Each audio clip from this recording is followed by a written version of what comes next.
Francesa presents SCP. The Steve Dangle Podcast with your hosts, Steve Dangle and Adam Wild. Gentlemen, Adam, it's been a good couple days. I think so. Been a good couple days. I want to, in case anybody doesn't know the Leafs angle and why it's been a good couple days. Now in case anyone doesn't know the Leaf angle, we're going to cover it. Yeah, we're going to. Welcome to our podcast. And you might be listening to this on the radio after the Leafs Rangers game. In which case, I have no idea how that went. So we're just going to go pre-Rangers here, and Leafs we're happy. won! Yeah, 7-0 loss inbound. Yeah, and Henrik Lundqvist also threw a tantrum at the bench. That's what we're going to say. Oh, there you go. Although he's close. You know he's close. He's going to blow a gasket. But last night, the Habs and Bruins both played. Yes. Both divisional rivals. Indeed. And they both lost! Although the Bruins did get a point in OT, they blew two. Not one, but two 3-goal leads against Detroit. Yeah, they blew a 4-1 lead. Not so easy, is it? Yeah, 4-1's not so easy. Boston. Now, this has been the interesting thing standings watching. Jesse, can you bring up the wild card standings? I got them here. They're nuts. I got them here. So, okay, Yeah. good. Okay. Everyone's got them but me.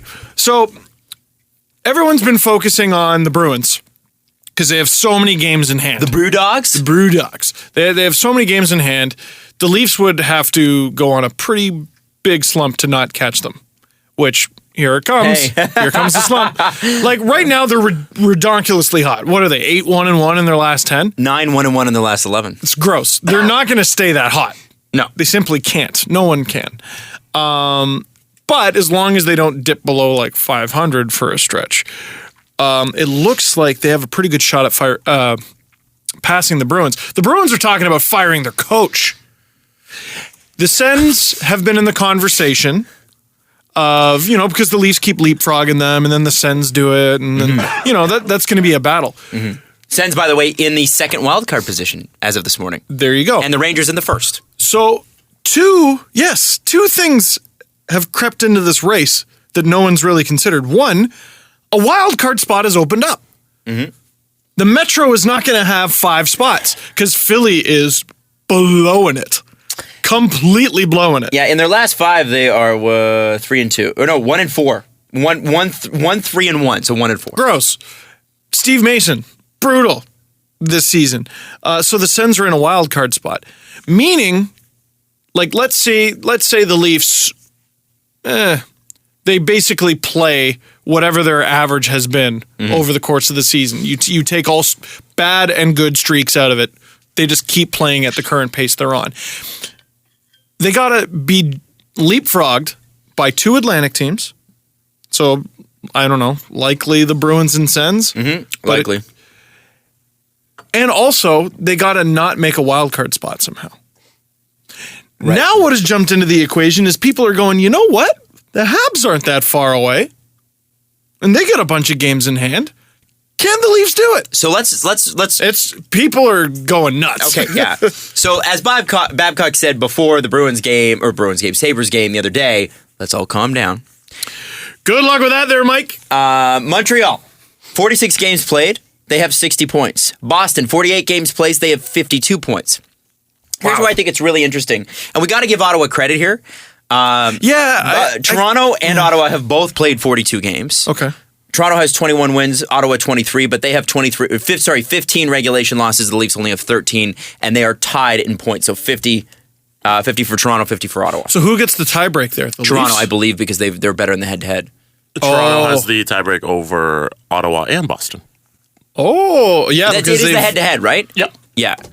They've run Boston's show, yeah. Yeah, so that's important, it goes to show how, I mean, like when you look at the standings, and seriously, go home and look them up because I'm not going to go through every single team here, but the point spread between 10th place, which is the Islanders are last in the Eastern Conference right now. The Islanders are, I'm going to repeat that. Well, Islanders are last. How didn't we start the show with they fired Jack Capuano? Oh, yeah, like half an hour after we finished recording. But the Islanders, 42 points.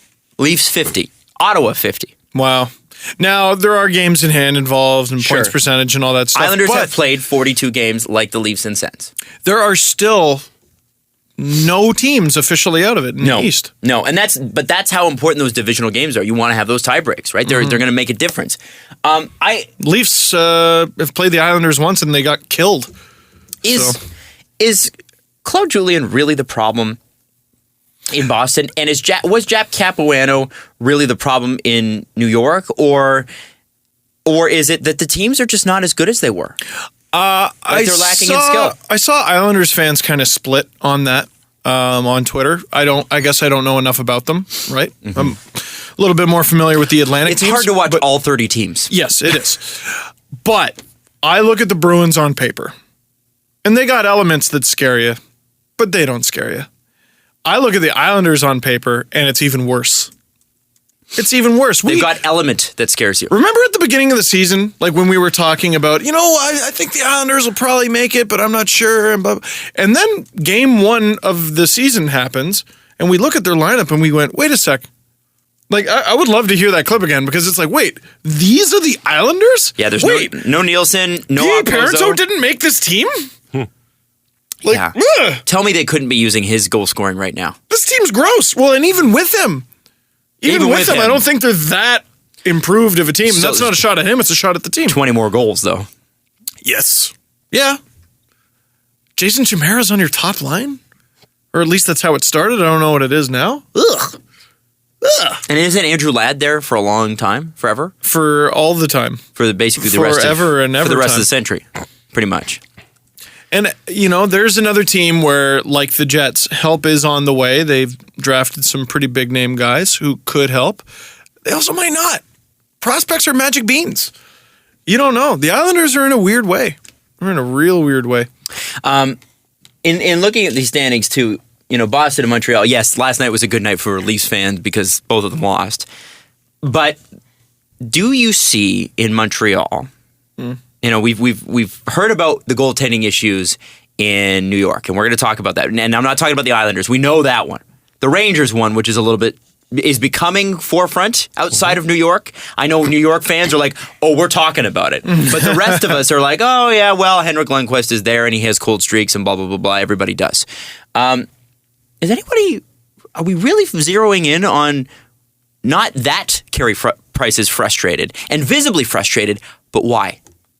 Why he's frustrated? Why is he this frustrated? It's interesting. I don't know. I'm not sure what he's frustrated with because, winners hate losing. Sure, and that's fair. And that's who he is. Yeah. However, the Habs you're going to go through ups and downs. This is a down. So the Leafs are, they're looking at this streak, or some Leafs fans are looking at the streak the Habs are on, and they're going, you know what? They're in striking distance. But you're within striking distance. You're still not even quite there. You're playing at your absolute best. They're playing at their absolute worst, and you still can't catch them. Calm down a little bit. So I'm not totally sure why Price is frustrated because the problem seems pretty obvious to me. They're shorthanded. And help is on the way. They should be getting some guys back from injury very soon. Markov is the big question mark there. They don't know what the hell's going on. In terms of injury? He's, okay, day to day. How do you interpret day to day? He could be back any day now. It's like Morgan Riley. Yeah. Any day now. Any day now. Leafs can win the cup any day now. Any day now. But Markov is listed as week to week. What the hell does that mean? Every Sunday, they go to church and they ask God. And that's how they find out. Oh, like the hockey sweater. Yeah, exactly. You go and you pray. I don't know. And I don't think Montreal, I don't see the cataclysmic fall happening for Montreal that like last year. No. I don't see that at all. I'd be pretty surprised. But it is interesting. They are going through some adversity. And Carey Price is frustrated. If Carey Price is frustrated, and let's say he's frustrated with the way they're playing. And I think in Montreal it comes down to the system that they play, which we've been critical of in the past. It seems to be working for them this year, but I really think what's been working for them this year is Carey Price. Yeah. And it's interesting. I saw Eric Engels, who covers the Habs for Sportsnet. He tweeted, Alex Radulov hasn't looked like this all season. What's going on? Yeah, so I'm wondering if Carey Price is frustrated visibly on the ice, and you're a coach, and you're like, this is my system, this is my system. If your guy, and your guy is Carey Price, is that frustrated, are you not taking a long, hard look at yourself and going, maybe he is right about something? Or do you just go, nope, going ahead with it? And that guy, and I'm not talking, maybe not just you, how would Michel Therrien handle it? Could some of it be, like, goalies want to play. Sure. They always want to play. I can't imagine a goalie going up to the coach and being like, I want fewer games, please. Especially Carey Price. Yeah. Should they maybe give him fewer games? Well, the problem is that tiring a little bit? when they do, Al Montoya comes in and the system that they play is exposed. But he carried them to start the season, though. Do they not give up high percentage shots more than they should? That I'm not 100% sure of. I think so. Andrew Berkshire actually wrote, should the Canadians panic, basically. And everyone seems to be like, Price has this. Price has this. But that was a few days in. We're about a week and a half, 2 weeks into, don't worry, but Price probably has and this. He still might. He still might. This might be a moot conversation, moot point by the end of the year. They'll probably still win the Eastern Conference. They'll probably win the Atlantic. Sorry, not the Eastern. Yeah. They're not beating, no, Washington, Pittsburgh. Those monsters. Those horrifying Greek mythological monsters that they have in the Metro. It's unbelievable. It's so scary. No, I just wonder with that. And going back to Boston for a second, again, I don't think Claude Julien's the problem. I don't think Claude Julien's changed. I think you got to look at what's changed. When something starts to go wrong, what changed? The general manager changed. The makeup of the hockey team and it's changed. not his guy. It doesn't even matter if he's a good coach. He inherited that coach. I don't think Claude Julien. I don't think there's much more you can do with Boston. I think this is what they are. I really do. And I think, I don't know, I've never been sold on Don Sweeney. Why are you trying to get, and here's the rumor, the big rumor is Gabriel Landeskog. Why? So you can replace Louis Eriksson at the same price? I mean, if you can get Landeskog, get him. I don't understand why the Avalanche want to trade him. And if I am the Bruins, I'm going, you know what? This team looks kind of dumb. I'm gonna give it a shot. Let's see how I can get Landeskog. So I don't fault him for that. But what did we talk about for so long was the problem with the Vancouver Canucks? What the hell are they? What the hell are they? I would argue that the Vancouver Canucks are in a better spot today than they were maybe at the beginning of the season or in the summer, because it seems like they're skewing younger. It seems like they kind of see the writing on the wall, and they have some younger players that have some spit. Like they're good, and they're not finishing last. No, they're within striking distance of the playoffs. Hell, they might even make it. They might even make it. Probably not, but might even make it. And they're skewing younger. They are literally tied with LA for the last spot, but LA has a game in hand on them. There you go. So I look at the Canucks and I go, I see kind of where they're heading, and they're having some success. Good for them. Good for them. I'm still a little curious to see how it all goes, but good for them. What are the Bruins? They got some good younger parts. But it's funny, there are teams that have good younger parts because that's what they're trying to accomplish. And there are teams that have them because they just kind of do. It's a necessity. You're kind of up against the cap, and the rest of your team is old and busted. And I wonder if that's not what the Bruins are becoming. I mean, the Bruins had the best defender in the league for like a decade, and he's not that anymore. He's old.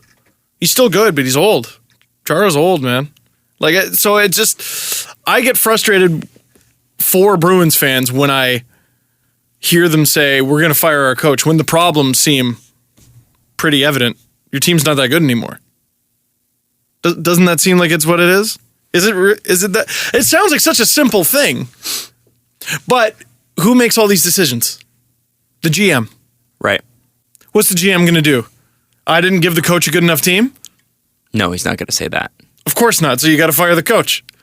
And who cares? I don't care about this coach. I inherited him anyway. I don't care. With Garth Snow, it's a little tougher, I guess, because apparently Jack Capuano lived with him. But that's going to be weird. That's going to be weird. And also, Julian hasn't been fired yet at the time we're recording this. Actually, Jesse, you might want to keep an eye on Twitter. Okay. Yeah, I really don't think he's the problem. With regards to the New York Rangers, fact that the Leafs are playing them tonight. And Henrik Lundqvist has been a lot along the lines of Carey Price in that he's been emotional. And even he's been that way his entire career. Yeah, but now more than ever, because when he's down, right? I hate it. I hate that. It so I hate that much. too. Don't you want and it's wrong to say because you can't apply a position to a person. Right? You can't say all goalies must be this type of personality. But you do kind of want your goalie to be stoic, don't you? Do you not? Babcock loves his big goalies. So I'm sure he would love Lundqvist. I'm sure he would love Robin Lehner. But two things those guys do that would drive Babcock up a wall. I remember it was the HBO 24/7 when Babcock was still with the Wings for the Leafs Wings Winter Classic. And the Wings lose. And they're heading off the bench. And Babcock's like, come on, boys, body language. Lundqvist has the worst body language in the NHL. I don't care how good of a goalie he is. When Lundqvist was pulled, was it last night or the night before? Night before. Yeah. And it wasn't even. Well, he yeah, looks like my dog after it's misbehaved. Yeah. Like but he had his head down and the brim of his hat was over his eyes. And his eyes. And you're like, dude, you're Henrik freaking Lundqvist. Like, really? And listen. You're 35. What's his save percentage this four, year? A 902. That's why I wanted to bring this up. Dude, Paul Maurice wouldn't even take him. He has. Have Electricity is back, by the way. All right, you ready for this? I'm going to read through his save percentages since December 17th for the last month. Okay. January 17th versus Dallas, 7-4-1. Ew. Jan 14 versus Montreal, 7-7-3. Ew. Jan 13 versus Toronto, 8-52. Hey. Better. Jan 7 versus Columbus Blue Jackets, best team in the league, 892. Philadelphia, Jan 4, 938. Look at you go. Jan 3 versus Buffalo, one of the worst teams in the league, 789. Babe. And then versus Colorado on New Year's Eve, 926. Versus Minnesota on the 23rd, 692. So he has had 2 quality starts. Hang on, I'm not in done. that span. 2 more. Okay. 2 more quality starts. The 18th versus New Jersey, 935. Good. And 17th versus Nashville, 969. So that's 4 Real good. in the last month. That's no good. It's less than half his games. It's 20 goals in his last 113 shots. That's almost 1 in 5, maybe 1 in 6 now. Which is a 893 save percentage. Yeah, that's no good. But do we look at it? Do we give him the credit that we're giving Price? He'll get out of it. I think so. I definitely think so. And I also think, I mean, how hurt is Antti Ranta? I don't know. I don't know. I don't think it was serious. To know. And this is the interesting thing. We kind of talked about, and we've said for a long time, goaltending is cheap. You know, you can get Mike Condon for a 5th round pick. You know, Or off waivers. That's or off waivers. Both of them been had this year. I mean, and there was some luck there as well. Sure. Ranta is 7 to 10 days, and that was 2 days ago. All right, and that's your backup anyway. Yeah, but he was on fire this year. Sure, but that's your backup anyway. Calm down, you know? All of a sudden, there's all these teams who need a goalie. Winnipeg? By the way, how hilarious. Was it you, Jesse, who sent me that Winnipeg Free Press article about last night's game? What was the article? I think the headline was, Pavelec near perfect in Jets' victory over Coyotes. He allowed 3 goals! What are you talking about, and near a goal perfect? on the first shot. Near perfect, as in he could have allowed 4? He made a really good save. 1. Dude, this is... Pavelec reminds me so much. He's the Czech Jonas Gustafsson. He is. He would have a bad game, but make this ridiculous athletic save because he was out of position in the first place. And you go, woohoo! That'll look great. I bet that'll be on Rock'em Sock'em this year. Did they win last night? The Jets? Yeah. Because here's the thing. Here, the 2 tweets I got last night were... He allowed a goal on the first shot. Yeah, so that was the first tweet I got, was Pavelec allows a goal on a first shot. And they beat the league's worst or second worst team 6-3. And the second thing was, see, you guys thought Pavelec couldn't play goalie. They won. The Jets are... And no. It's not even that they won the game. It's the Jets are winning. Like, I don't think because you won one game that you're winning. I also don't think that person was serious, but... There was more than one person. Oh, okay. Yeah, and I get it. Listen, it's a personal thing. You love your team. I get it. But Andre Pavlik, Winnipeg Jets fans, is not your answer. He wasn't your answer when you guys were good. So now that you're bad, how is he now your answer? But, sorry, I got onto the Jets. We were talking about the Rangers there. Yeah. The Rangers look like a playoff-bound team. What do they do? Listen. Are you confident you're going to get playoff Lundqvist? Because if you are, then you just go Yeah, I Lundqvist. think you ride the goalie who you've been riding for the last 12 years. Because what was my rant about a month ago? If you're going to do it, you have to do it with Lundqvist. He's locked in for too long for too much. 4 more years. Too bad. Too bad. That's your bed. Lay in it. It's a handsome bed at least. They still have 28 wins this year. 28, 16, and 1. They had such a start, though. Yeah. What's their last 10? I can only see their last 5, and They're 5-5. 5-5. There you go.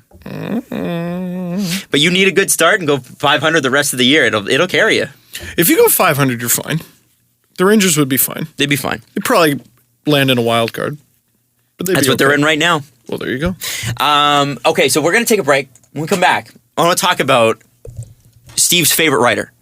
He's a fellow by the name of Mike Harrington. He's based out of I thought you were Ontario. going to say Steve Dangle. Well, sorry, other than Steve Dangle. Okay. Because Steve Dangle's brand is self-aggrandizing, I believe. Wasn't that? Self-congratulations. Self-congratulations. And I just, by the way, I wrote another great trade tree, and you should check that out. Which we'll talk So about as good. well. But Steve's favorite writer, who he definitely isn't blocked by. No, you're blocked. Not anymore. Oh, good. He unblocked you. I don't know why.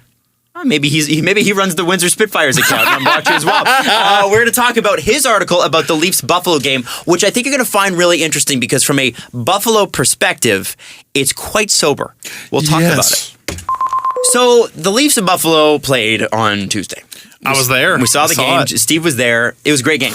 Yes. And Steve paid for tickets. Blood trickling down my face. I was up so high. Holy. that's good.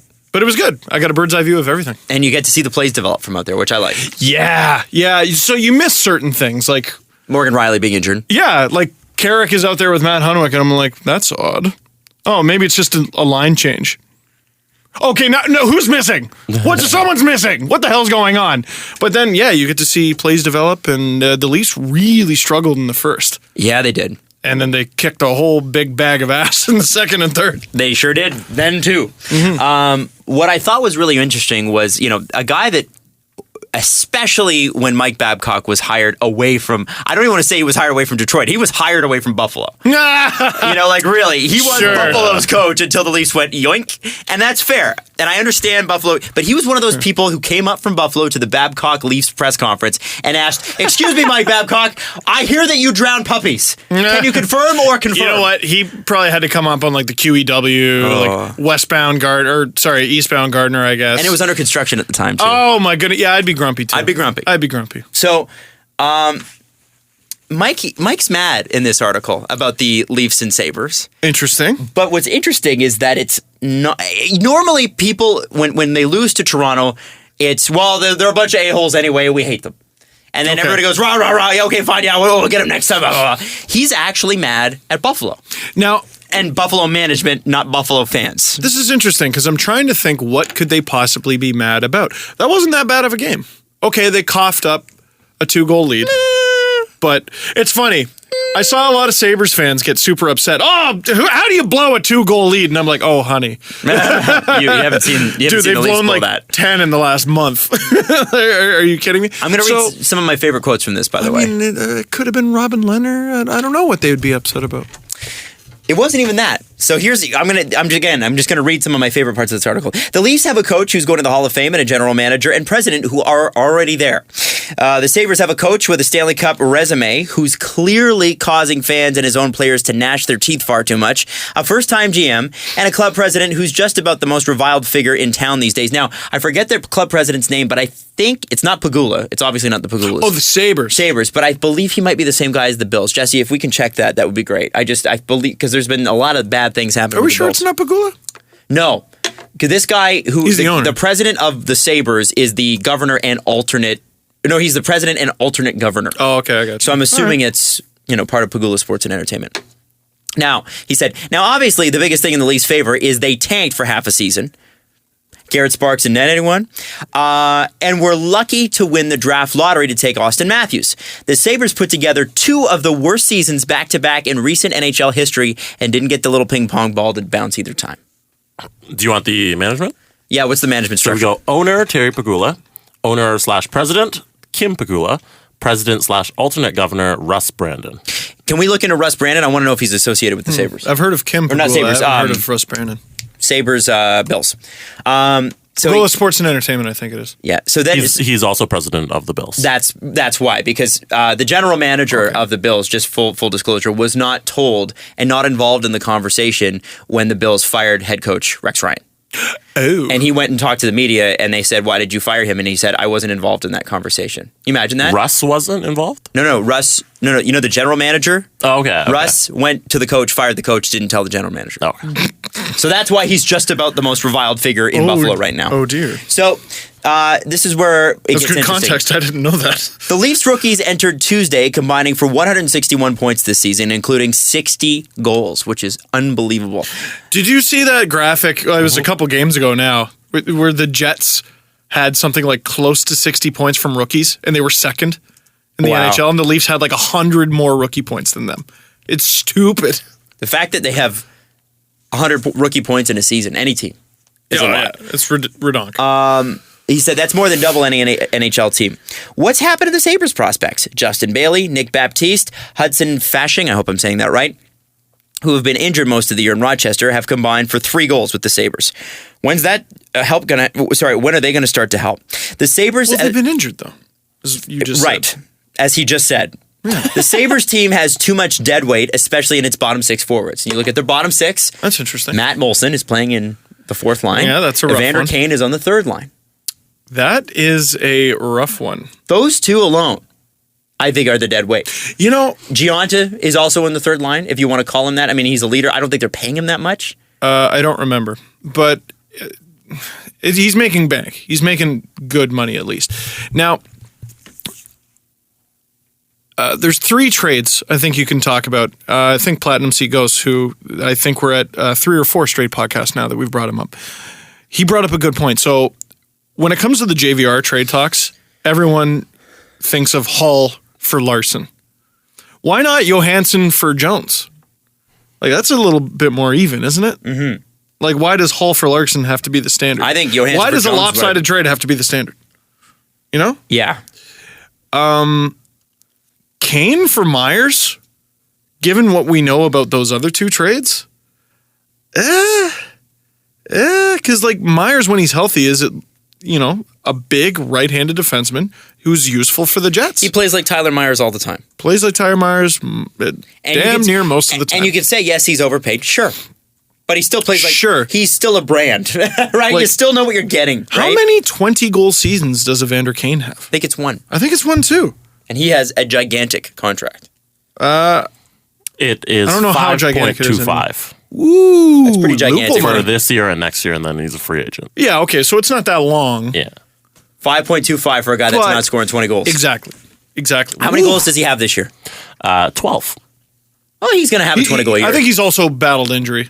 Sure. And yeah, it sounds like he'll have a 20-goal year. He had Matt Molson, 20 in 65 last year. Okay. Well, I think the question becomes now, if he's doing that well, why is he on the 3rd line? Right. The next line to me is the piece de resistance, the line of the whole piece. Jack Eichel is a terrific young player, Yes, absolutely. but he's no Matthews. Whoa! No shame in that, but it's the reality. Whoa! I would not expect a Buffalo writer I to would admit that. not have expected that either. That's why I said this is a very sober piece. Also, sometimes, maybe not so much this year, but in the past, I've gotten just really down on the Leafs. Maybe. No. Yeah. I know. But, give Eichel some credit. He's been fine, I He's think. played like 20 games and he got a high ankle sprain, which is the Yeah, worst. he's recovering. You're still... You're not okay yet. You're not getting... You know when you're going to get optimal Jack Eichel? Next year. Yeah. October.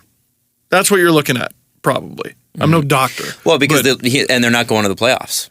Probably. It sure doesn't look like it. Babcock chose an original 6 franchise rather than a move to Buffalo. The rest of the situation is far from luck. Murray overspent on too many mediocre veterans. Can you bring up their you got it? Okay, cool. His trade of a first-round pick, and I forgot this, for one Robin Lehner. When? What Continues year? to look mighty fine, doesn't it? Lehner gave up a ridiculous goal on the wall from Matt Martin that got the Leafs even, and then threw a tantrum after he got yanked after Matthews beat him and put Toronto up 3-2. I still say, given what the Leafs gave up for Freddie Anderson, and looking at Lehner's numbers heading into that game, which was a .922 save percentage, that's not a terrible price to pay, depending on what that first was. I feel like it was a later one. The Ottawa Senators traded Robin Lehner and David Legwand to the Sabres for the number 21 pick in the 2015 NHL draft. That's not a horrible price to pay. What are you doing with Legwand, though? I think it was salary, probably. Yeah. Okay, yeah. Salary. Fair enough. Babcock is then quoted, "We're trying to grow up as a team and learn how to play when you're ahead," Babcock said. Catch-up hockey is losing hockey. It's hard to chase the game all the time. We want to keep our foot on the gas and play. It's more fun that way. And then Mike ends it with, "Praise be," after that. And he said, "The Sabres have serious problems at hand, maybe for many years, with their rival at the QEW." That is a Buffalo writer. Wow. Now, what I want to ask is he being too hard? Because I think he might be. As bad as it looked Tuesday night, it didn't look that bad. It was still 4-3. And, yeah, Robin Lehner threw a tantrum. Passionate guy. Totally. Him and Bilesmo have their conversation. And I'm asking this for Sabres fans that listen to this show. You know, it doesn't seem like it's all that bad. Does it seem like is it really that bad? Or is it just a frustrating night and you're going, ah, and then you're over it? The Leafs are a ridiculous standard to hold yourself to in terms of a rebuild. Because of Babcock, they will. Totally. But, nothing but hits. When was the last time we saw a rebuild where, the Penguins didn't ascend this fast when they had Crosby? No. This is insanity. The Ovechkin Capitals, when they wore, black, blue, and copper or whatever the hell. Oh, that was a bad jersey. It was, the home one was okay. The away one was gross. They were bad. They were so bad. How are the Leafs in this position? Now, again, the Leafs are at their best right now. And the Sabres are reeling a little bit. So you got to remember. You got to remember that there, Mike. The other thing is, I think this is the worst time of the season to evaluate your rebuild. I agree. Because it's mid-season, but it's not quite close enough to the trade deadline, so everything seems bleak. You know when I bet things seem better for Buffalo? In March. After the trade deadline, when they've gotten rid of a few guys, and you go, look at all these picks. Hey, this is kind of neat. You know when it looks even better? June. When you draft someone in the first round, probably top 5, you might even get the first guy. Yeah. Top 10, certainly. Absolutely. Well, you're going to look good. You're going to look good. What I think is interesting, too, here is that, yes, you're right. Halfway through the season, definitely not a great time. Right now, it looks terrible because all you do is you look at what you have and you just go, damn it. You're looking in the AHL and you're going, uh-oh, we got nothing. Yeah, Rochester stinks, too. Yeah, it's not necessarily... Well, you've got 3 prospects that are injured, I guess. Yeah, and I mean, you can't... I mean, the Marlies... The Leafs lost Kasperi The Marlies Kapanen. the Marlies are a sub 500 team in the AHL this year. Do we think the prospects they have all suck? No. No, it's not the greatest. AHL wins are not the greatest indicator of what your team is. So, what's the happy medium here, there, Mike? Let's find it. I would love to chirp them and be like, Sabres, but I still think there's something there. There's something to be worried about with this team. Well, of course. And I think it starts with From Jack the Eichel. Leafs angle. Yeah. I'm not talking about them being bad. No. Yeah. I am too. Okay. I don't think they're going to be bad. I really don't. I don't think that this has been a fair season to look at them that way. It'd be like looking at Tampa Bay and going, well, they're terrible. Yep. They're not. Yeah. We know they're not. Are they underperforming? Yeah. Are they injured? Yeah. Who do they have up the middle? No one. Exactly. Stamkos is injured. No. What would the Leafs look like without Austin Matthews? I think about it for about 1/10 of a second, and then I push it because that doesn't need to be in my brain right now. Exactly, but that's doesn't the point, need to right? be there. Jack Eichel out, Steven Stamkos out. Like you can carry Price out for the Habs last year. Like it's different. It's a different. These players, they matter. It's like LeBron for the Cavaliers. What would they be? They'd be good because they still have Kevin Love, still have Kyrie Irving, but are they the Cavaliers? I don't know. They're not the Cavaliers. I don't know. Just saying. I never thought I would say this, but Mike Harrington, can you please give the Sabres a break?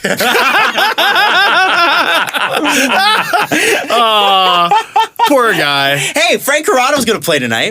That's unreal, eh? Yeah, with the Hun Dog. No, he's going to play. Oh, is it Carrick? Unless I saw something different, No, it's going to be Carrick. You're right, and they're going to be used as a third pairing. Yeah, and what I saw there was Carrick is going to be on his offside on the left. Corrado's going to be on the right, which is probably the right way to do it. And Marincin is not healthy, so it took 2 defensive injuries. And as you for said, the 8th defenseman to play. But there it is. What did you say? At one point you said that will happen. This will happen. They will have injuries. I guess, man, but poor guy. It took all the way to mid-January. 42 games in.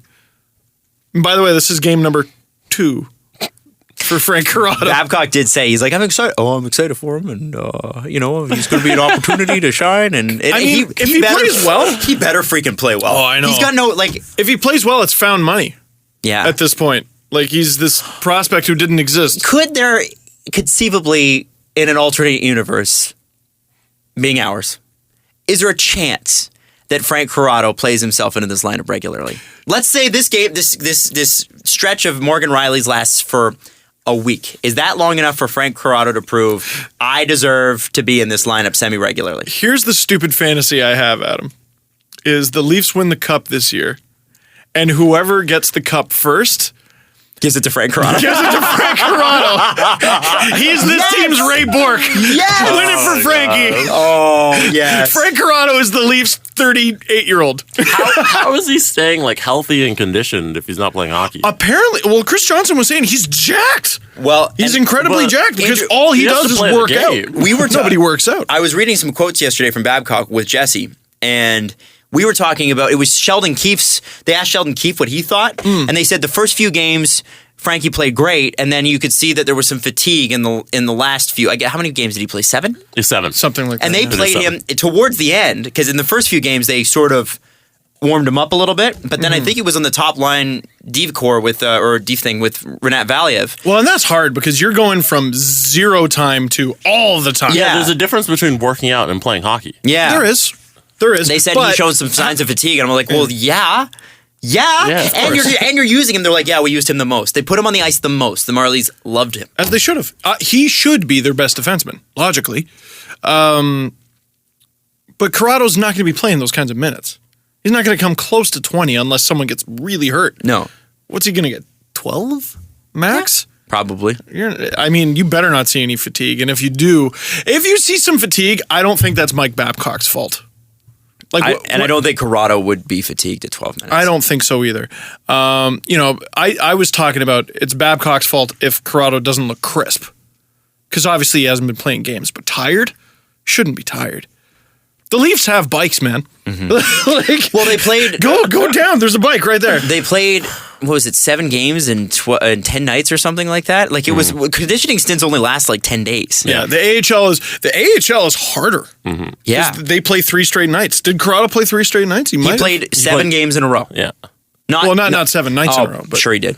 But 7 games in 10 days? How do you fit 7 games in, I think it was 10 days or 2 weeks? He could have fit 7 games in 2 weeks. That's so gross. That's insane. That's so stupid. That's so a lot. Stupid. And it's not good for development either because, that's why so many players get healthy scratched. They got to wear them. They'll be worn down. It's not just to get everyone games. It's so that you're not playing these guys 3 nights in a row. Right. And all of a sudden you have a hole in your lineup. So, hey, man, good for Frankie. Good for Frankie. It'd be great if he could Frank beats Hank. How great would that be? Be a perfect headline in overtime. As if Babcock would put Frank Corrado out there in overtime. Maybe he plays really well. The Marlies also lost their last 4 games. That's not Corrado's fault. It's definitely Corrado's fault. I blame Corrado 100%. I think it's because he was on the ice. Stats, by the way? For the Marlies? Yeah. Oh. Just Marlies.ca. Because Garrett Sparks was kind of emerging as maybe better than Antoine Bibeau, which throws another wrench in the who the hell is behind I honestly Freddie think conversation. I honestly think with the two of them at this point, right now, it's 6 of one, half dozen of another. Like, Yeah. one gets hot, the other's not, and then the other gets cold, and the other gets hot. Like, it's, Bibeau's sitting at a 902. Sparks is at a 925. So Sparks is, wow, really? how many games has he played? 10 games. How many games has Bibeau played? 19. Still. Most of those 19 were before the most recent call-up. Jeff Glass, 917. And he's not there anymore. And Enroth had a 904. And Roth And was Ramo had an 880. also brutal. Overall, they're sitting at a 901. That's disgusting. Wow. So, like, not only is Sparks, like, not only are the indicators Sparks is the best one they have, indicators are he's clearly the best one they have. But they're not playing him. Well, they're playing him more now. Well, now. Yeah. They weren't playing him at the beginning. Well, of the they season. had to because Bibeau was up. Bibeau was up. And I think he's kind of won that job back, which is good because he had some off-ice stuff that happened earlier this year, which don't even get me started. But he... it's in the past now. He is a... He was getting texts from idiots. Yeah. He's a... I thought he was the clear-cut better one last year, and I find it funny that Bibeau keeps emerging, and I keep going, like, has he earned this? Yeah. Every Bibeau? time, yeah. Every time Bibeau comes out, I'm like, wait, is this really the guy? His first two call-ups made sense. Okay. They made sense. Sparks hadn't really played. They hadn't really played, and the Leafs needed So that's the the only reason. Because Sparks hadn't played. And he was did the he best one earn on available. the ice? You couldn't call up Glass. They were evaluating him to see, okay, we clearly don't like Enroth. We know we don't like Enroth. We don't know if we don't like Bibeau. So let's see. So it was 2 evaluation games. Ramo clearly didn't have it. And if you're disappointed with Sparks and you're disciplining him and you're not playing him in the minors, yeah, you call up Bibeau. He was their option. Now, if we get to the end of February and the Leafs need to call up a goalie, this is Sparks' opportunity to make himself that goalie.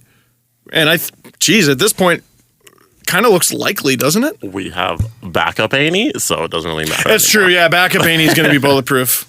More like bulletproof Aney. That was Am I right? It's not as good. Well, then we have to stick with backup Aney. I'm okay with that. I think we were going to Still do is that. the pinnacle. I didn't know why we were moving from that. I think we keep that. Listen, It's good. Listen, okay. I'm listening. I'm just not hearing any sense, son. How do we get on this? I don't know. Well, we're talking about we originally were talking about Frank Corrado, but one thing I want to come back to quickly before we have to go here on Sportsnet 590 The Fan, and there's tons of stuff to talk about in the download portion of this show. But Like my great article. I have a great clip from our favorite radio host, Mike Francesa, out of yes. WFAN in New York. That we will get to in the download section of this show. Can't wait. A caller was asking him about text messaging. And Mike's response to it is fantastic. Now, and if you don't know Mike is your grandfather. Mike's your grandfather, There you go. who still has a radio show. Yeah. For 18 hours a day. Yeah, Mike. It's a long radio. He's It's not even your 5.5 grandfather. hours. He's your grandfather's inner dialogue. Yes, you're right. But in the meantime, you talked about Was this bread? JVR trade, okay? Because that's out there. JVR trade, and you said Hall for Larson has been the standard, but why couldn't Seth Jones for Ryan Johansson be the bar? There you go. What do you get for James Van Riemsdyk? So who's the guy? Who's the target? Is it a younger guy? Is it somebody James's age? Is it what is it? I got a great idea for a move. In exchange for James Van Riemsdyk, the Toronto Maple Leafs receive James Van Riemsdyk Thank you. for now. Look, Yeah. they're doing too well. Play out the year. Play out the year. I think you play out the year I and think do so it in too. the summer. Well, you get more for him now. Yeah, No, I don't. I know that. I don't know about that. I don't think his value goes down. You know who you get more Yeah. for now? Austin Matthews. What is this? What is this perception that?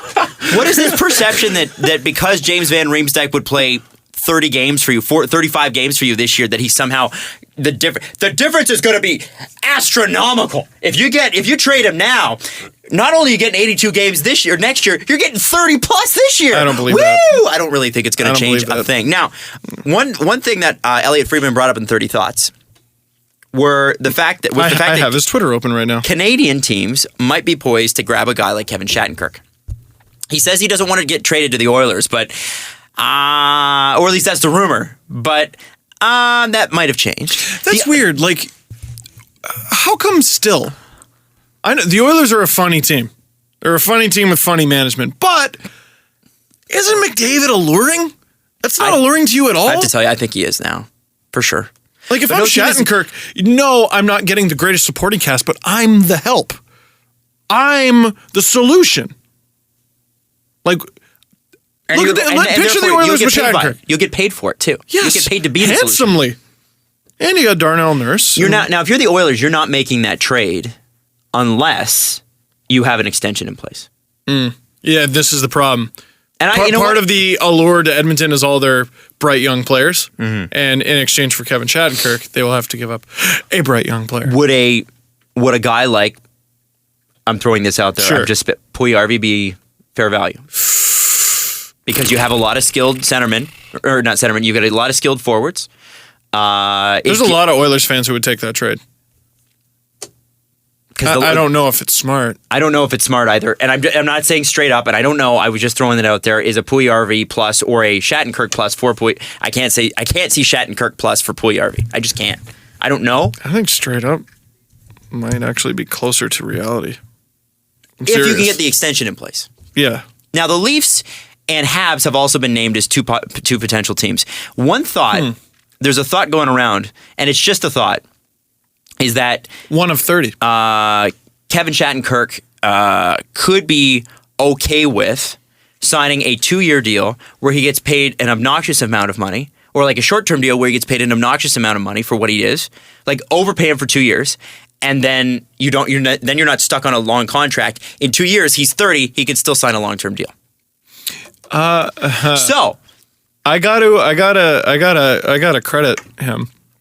Jeff Veillette brought up this stupid plan at the World Cup where he thinks the Leafs' year to go for it is next year.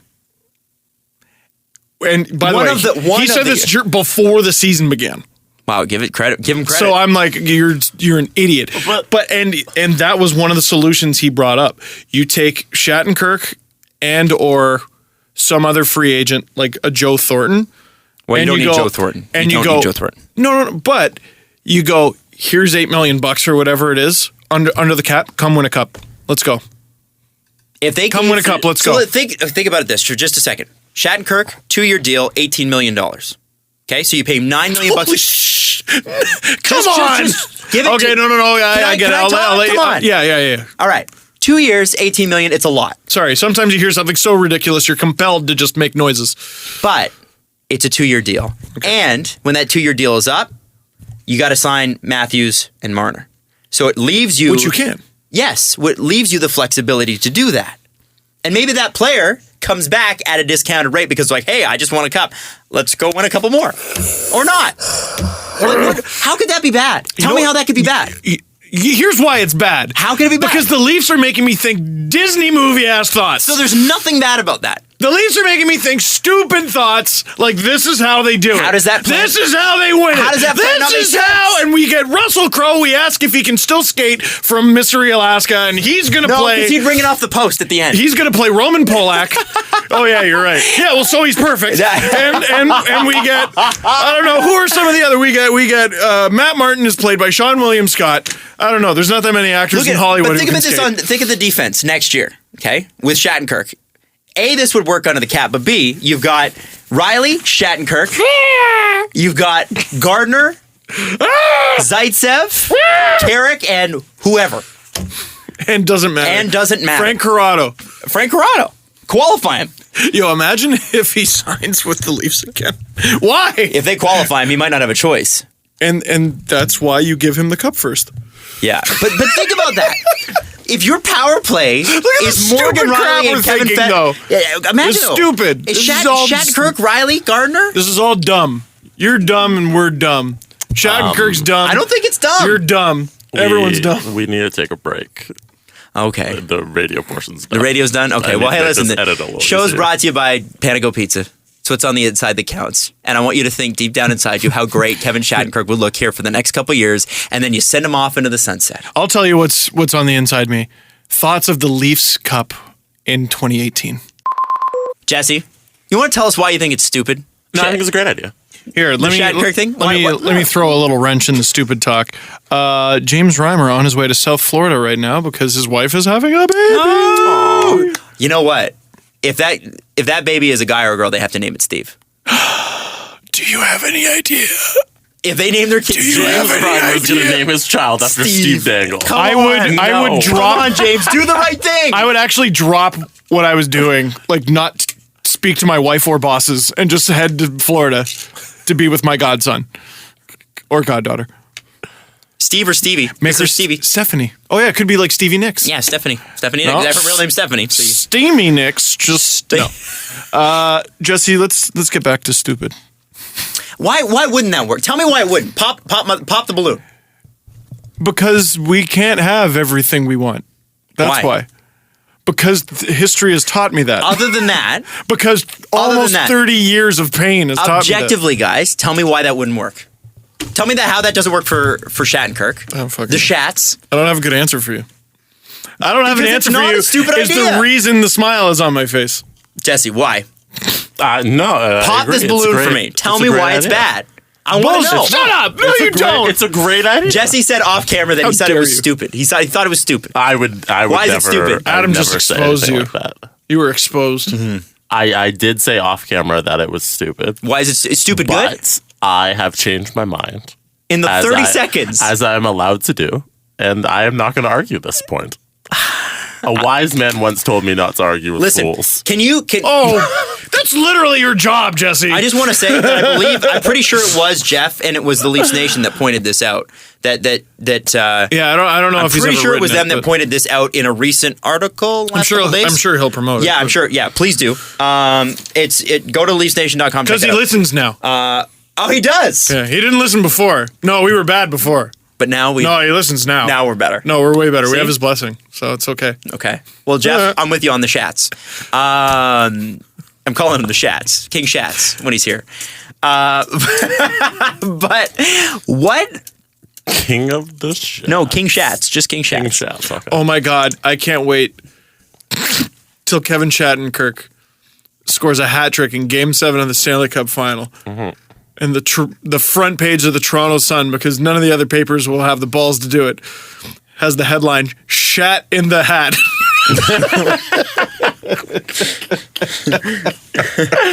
I'd love that. Shatt in the Hat. And it's him with the cup above his head handing the cup to Frank Corrado. If Kevin Shattenkirk gets a hat trick in any of the Stanley Cup Final games, will you get a Shatt in the Hat tattoo? I'll get a Shatt in the Hat shirt. Tattoo. Shatt in the Hat. Yes. With a little Shatt in the Hat. And it'll just be it'll be a cat in the hat, but with Kevin Shattenkirk's face. The entire thing. He'll look like the cat. Holding the cup above his head. Holding There's the the cup. tattoo. Will you get that tattoo if he scores a hat trick in any of the games in the Stanley Cup Finals? I'll take that bet. Yeah, sure. Okay, done. Get it on my bum. Yeah. Get it on your bum. That's good. Why not? Yeah, why not? Well, there's only one person that's really going to see that bum for the rest of your life, so I think you'd be all right. Well, it's covered by don't hair know pants. that. We've been through It this, is covered so by it's hair okay. pants. Yeah. It wouldn't be for the first while. They have to shave your hair pants for that. Yeah. No, we would just nair it. Of course. So anyway, I think the Leafs make a. I would make the trade for Kevin Shattenkirk. You know what's going to be great? I wouldn't do it. I wouldn't trade. It's going to be great in like 2 or 3 weeks. The Leafs go on the slump, and we're like, shit! What now? Oh, they're not going to make it. We were idiots for thinking they could. They are going to go through another slump. Now, what's a bad slump? Well, here's what I can almost guarantee. This is what Leafs management is thinking right now. Anything close to 500 is going to be perceived as a slump. I can guarantee this is what Leafs management's thinking right now. Okay, so things are going well. But we have a group of players. We have 8 rookies that we've played this year. Not one of them has played 82 games in a season. No. That is a lot of games. It's a lot of games. And so you think they're going to... The thing with rookies is around game 60, they start to slow down because it's long. It's long. It's a long season. So I think right now they're thinking, okay, so this is great. However, we should expect, and as Leaf fans, we should expect that there is going to be an exhaustion point for these guys. Now, whether or not they can play themselves through that or they have to sit, like, I would not be surprised if Zach Hyman's given a night off, Austin Matthews given a night off, just to go, just relax. I'd be surprised. I wouldn't be surprised. I'd be very surprised. The Raptors rest their players. That's completely different. Basketball is very different. We were 2 games away from the Eastern Conference Finals, from the NBA Finals. Completely different. My 2 problems with the Kevin Shattenkirk Stanley Cup situation here. One. How are we talking about this? One. No, we're not talking about that anymore. I asked you to argue this point. Now you're not. Now you cannot argue this. Now the arguing has closed. There shouldn't be a year. Order. Let him speak. There shouldn't be a year where you're going for the cup. It should just be you have a good team and you're consistent. It shouldn't be, okay, this year we're going to load up and go for it. Tell that to the Blackhawks. But that's not how they operate. They've operated, we've got our 6 best players, and every year we're just going to retool and build around them. But here's the thing, though. What does it cost the Leafs other than money? Term. Kevin Shattenkirk. 2 years. He's not accepting a 2-year deal. I think apparently he might. He might. There's actually now, was it a report? No, there is a report out of. Was it Freech? No, it was from TSN. Saravelli. Apparently, Saravelli? Okay. That there is a rumor that he would accept that to go to a great team for a couple short seasons and then sign a long-term deal because he'd still only be 30. That doesn't make sense. If he, not for him, but who cares if he wants to accept it? If he wants to do that. He's not going to do it for himself because it doesn't make sense. Your rumor did it come out of his mouth? No. No, but Jesse, the term you're talking about is not an issue because the Leafs won't sign him to that. And then they won't get him. Right. Fine. And that's fine. Okay. But no, and what the scenario we're talking about, you're deviating from the scenario. The scenario is they give him a bunch of money for 2 years. If he would do that's the scenario. I have to argue the scenario because it's never going to happen. No, you're not, but we're not arguing the scenario. This is the scenario. Adam, he would accept that. Yeah. I agree with you, Jesse. Yeah, so I can't argue the scenario because I don't agree with the scenario. That's my point. The difference we have is the language. You say it's never going to happen. I say it's unlikely to happen. A 2-year deal is not. And I say it's a tasty little thought, man. If they want to sign him for 5 years, I can live with that. I can live with Shattenkirk for 5 years. I probably wouldn't because then you still have to sign Matthews and Marner and That's the Nylander, problem. and you need that money. Yeah. In 3 years. And you know what? You've got a guy like Travis Dermott coming out. I'm not saying Travis Dermott is Kevin Shattenkirk. We don't know. But you do have Andrew Nielsen some young defensemen there that are pretty good. And whoever they draft this year. Yeah, and you might not need to. And next year. Yeah, if they're, I don't know that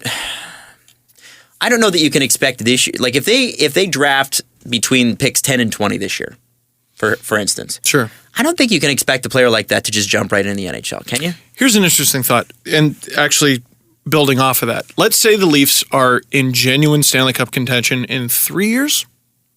Let's say 4. That defenseman, if you're going to develop them yourself, Would be ready. has to already be in your system. Mm-hmm. Already. Or this year. Or drafted this year. They'll be so young. They'll be 21. Morgan Riley was good. You're not getting a Morgan Riley. No, but we're talking about someone who changes the look of the team. Maybe you get like a Zach Werenski and...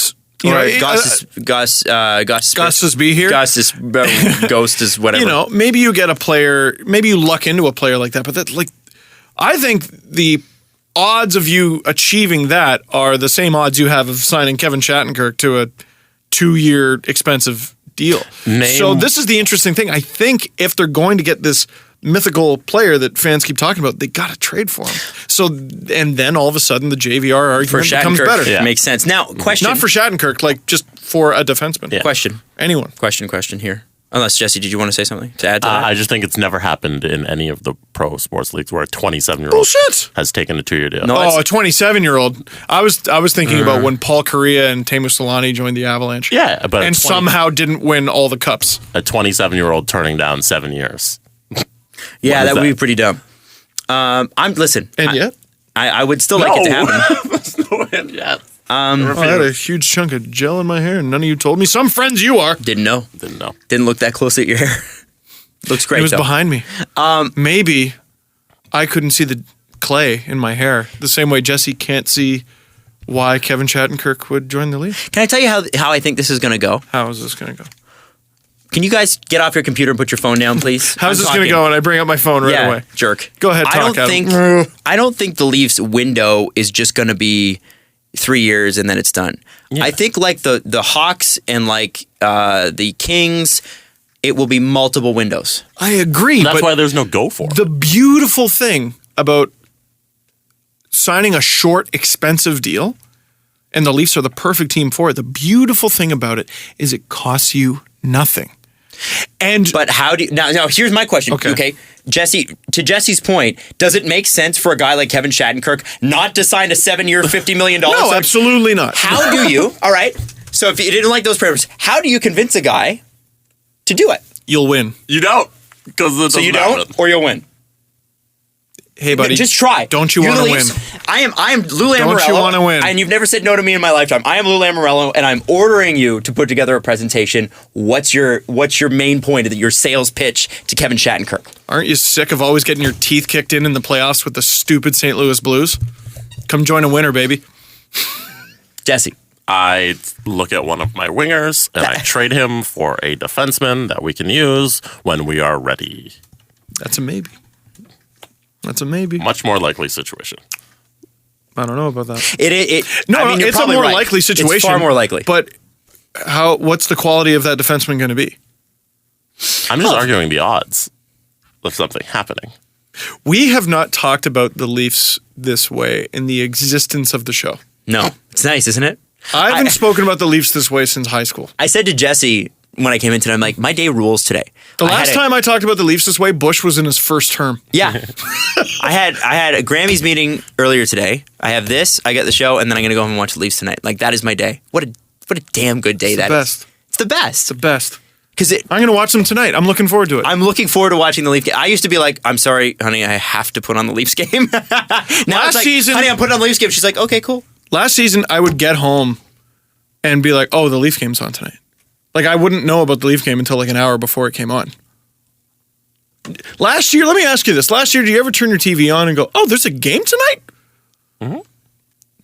Now I know and who they're playing and what it is. Fuck and yeah, and when who's they were starting and everything. Yeah. Breaking it all down. Because And what- last year it was and like, what- we won't get too attached to this guy because we know he's gone. I want to know who Kevin Shattenkirk has performed the best against over his career. And then, again, a week from now, It will all change a 2 week from weeks. now. But you know what? We go, they it's suck. fun to have these conversations, ain't it? Ain't it? You know what I think it'll feel more real? If the Leafs slow down and they're still where they are. Yeah. When? Yeah, that's a good point. That will be because we're waiting to get sobered up a bit. Yeah. If they Which will happen. have a stretch of like 15 games where they're 500 and they're still like second in the Atlantic, Playoffs are like a foregone conclusion at this point. Oh my God! Oh my God! Thank you, Jesse. Adam, what time of the show is it? Mark this clip for when they inevitably botch it. 1 now. hour in. You If we're son being of a almost to the son minute. of a gun! If we're being realistic, playoffs are just guaranteed. And then once we're in, who knows? 8th seeds can do whatever they want. Maybe a 6th seed? 5th Kadri seed? Who scored. knows? There's no way they goof this lead up. There's no way. Yeah. Hey, did you guys know that Vinny Viola punched a guy? Oh yeah, I heard about that. Friend of a friend of the show, Vinny Viola. Friend of a friend. That's scary. That's nuts. That's nuts. 2 degrees. We are 2 degrees removed from Vinny Viola. By the way, Trump. This is the most rich person story I've ever heard. It is so. This does not happen to you unless you're worth at least $20 million. There are so many. Mrs. Dangle loves watching rich people drama shows. Yeah. And every time they get into an argument, every time the Kardashians have an argument, I'm like, you don't need to be having this argument. You're all rich. You don't need to be having this argument. Do you think you have problems? And just you enjoy don't? being rich. Yeah, just Like get along. Just get along. Oh, someone said something bad about you. Who cares? You're rich. Gives a shit. I'm rich. You know what? When you're that rich, if someone says something bad about you, you send them a bouquet of flowers with a picture of you giving them the finger. Yeah. With diamonds in it. Who cares? You're rich. It's like the South Park movie where it's like, hey, Billy, what sucks about being a Baldwin? Nothing. Oh, yeah. Then they get bombed. Like, it's true. All right, now, Vincent Viola. And Jesse did say this. It's Vincent. You know, by the way, Vincent Viola, we are 3 degrees removed from Donald Trump this show. Because we know the guy who knows knows Donald Trump, who's making him the Secretary of the Army. We are 2 degrees removed from the Secretary of the Army for the United States of America. Hey, Vinny, can you deliver this message to your boss? You're a dick. Anyway, go ahead. So Vincent advised. That'll show him. I bet that'll hurt his feelings. All of a sudden, there's going to be a tweet. Heard about the Steve Dangle podcast. Not a good show. Tanking in the ratings. Bias, fake news. Wrong, fake. Michael Frolik is not all-star. Fake news. That's true. In the narrative at the Saratoga Springs PD, Police Department, Vinny Viola tells responding officer that his wife Teresa told him that an unnamed worker had pushed her while she was trying to get water for a woman who had fainted. Later in the night, Vincent found the worker and allegedly punched him. And where did this all occur? You tell me, Adam, because it's the best. This all occurred... Where all rich people get into fights. A horse auction. She punched a guy at a horse auction. No poor people are doing that. Literally, he's there to spend obnoxious amounts of money. On a horse. On a horse. And then just look at it like a boat. Yeah, it's like, yeah, I own 14 horses. I never see them. Because, like, rich people who buy horses, they're not, like, taking care of the horse, right? Nope. They hire people to take care of the horse, and then they stud the horse, and they make money off the studding, right? I don't know. I'm not rich, Adam. I don't know. I don't know how to make money off of a horse. I would put a leash on it and take it for a walk. I don't know. What do you do with the horse? I'm never going to own one. I think my favorite part about this report is that the man pushed the woman, and then later in the night... Like, Vinny planned this for a while, and then, allegedly, and then went after, and it was like... That's a Dave Chappelle sketch. When keeping it real goes wrong. Because at the time, you know, honey, he probably just bumped into you. It was probably nothing. And then later in the night, when you get drunk at the horse auction, like one does, fuck that! Good time. You shoved my wife. At a horse auction. At a horse auction. I don't like people playing on my phone. I don't like people shoving my wife at a horse auction. It sounds made up. Yeah, it's a Dave Chappelle sketch. It definitely is. And literally, isn't there a Twitter account called White People, and it's just like what stupid white people do, and that is a white people. There's a blog. Yeah, there's a shit white people like, and it says like Abercrombie, horse auction. I mean, really, sweet potato fries. Not to be stereotypical, but being completely stereotypical here. That's the whole blog. It's stereotypical. Mayonnaise. Here's okay. The next piece of fun news I have for you is, do you know the name Sidney Ponson? Are we going to get to Francesa? Oh, yeah. I'm saving him for last because he's the favorite. I know where this is going, and it's... So if you ever see how dumb certain people are, like the person we're about to refer to, and you go, how did you make it? How did you... Like, life on Earth is hard. Yeah. How'd you make it? You're old. It used to be you wouldn't get to being old. Sidney Ponson. It used to be you washed out. Sidney Ponson is a career, he's like I think he's like 91 and 111 in his total MLB career. Mediocre MLB pitcher. Had the stuff to be a great pitcher. Word was he just didn't take care of himself. Now, I don't know. I had not heard of this person. Yesterday, Tim Raines was among those elected into the Baseball Hall of Fame. Tim Raines, former Expo great, deservedly so. Ridiculous that it took till his 10th year, till his elimination year, to not get in. To get in, so thank God. Is there a cutoff? There is a cutoff. Yeah. 10 years, and then you don't make it. Or if you get less than 5% on the ballot. And you can never come back. Which I think is dumb. But anyway. Curt Schilling gets a tweet, because Curt Schilling, I believe, finished 7th and did not make it. The top 3 guys made it. 10th in voting. And it's from Sidney Ponson, former teammate Sidney Ponson. And it says, congrats on the Hall of Fame. Now, and then so Curt Schilling instantly, without looking at the Twitter account, retweets him and goes, is this the fat-ass underachieving former MLB pitcher who pissed away a potentially Hall of Fame career? Well done. # lazy-ass underachiever. Wow. And then Curt Savage. Schilling... He went for the... Yeah, he went Trump. He went Trump. And then... # sad. Yeah. And then Sidney Ponson... he tweeted Sidney Ponson directly, who was by the way, at Sidney Ponson on Twitter. It says, are you the real Sidney Ponson? Did you actually play MLB? And this guy named David writes him and goes, hey, he's got 43 followers. Pretty sure it's a fake account. And Curt goes, it's not. His tweets are about as stupid as the stuff he said in real life. And then another guy goes, then maybe it's him, with the happy, like, hilarious laughing face. And then Curt Schilling's like, it is him. No debate or verification needed. And then somebody named Goodell is a clown wrote, it says on his page that this is not the real Sidney Ponson. And then Curt Schilling writes back, don't care. I know for a fact that it is.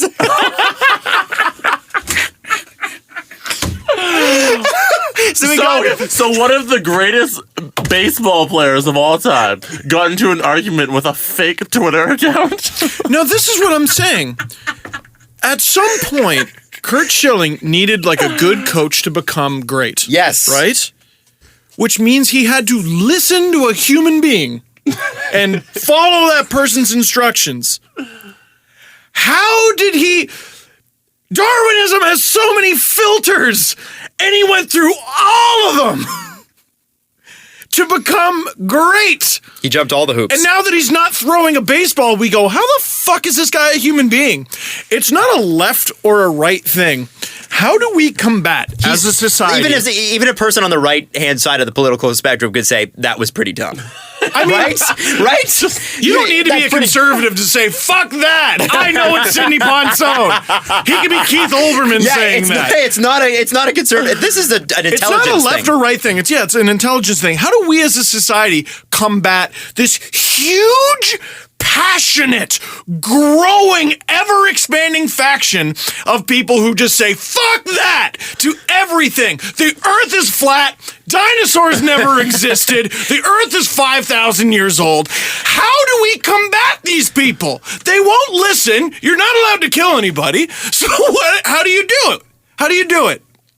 How do you teach the unteachable? I have an answer for that. It used to be they got washed out by either they couldn't survive or someone came and murdered you because there was a revolution. I got it. So how do you do it? Let them turn on themselves. The healthcare is too good. No, these people make it. They make it, Adam. They're turning on themselves. No, they make it. Curt Schilling is going to be 90, and they're going to invent some kind of drugs that allow him to be fertile his entire life. He's going to meet some other woman, and he's going to have 30 kids with this person, and then he's going to have a generation of idiots. He's had This is kids. how idiocracy happens.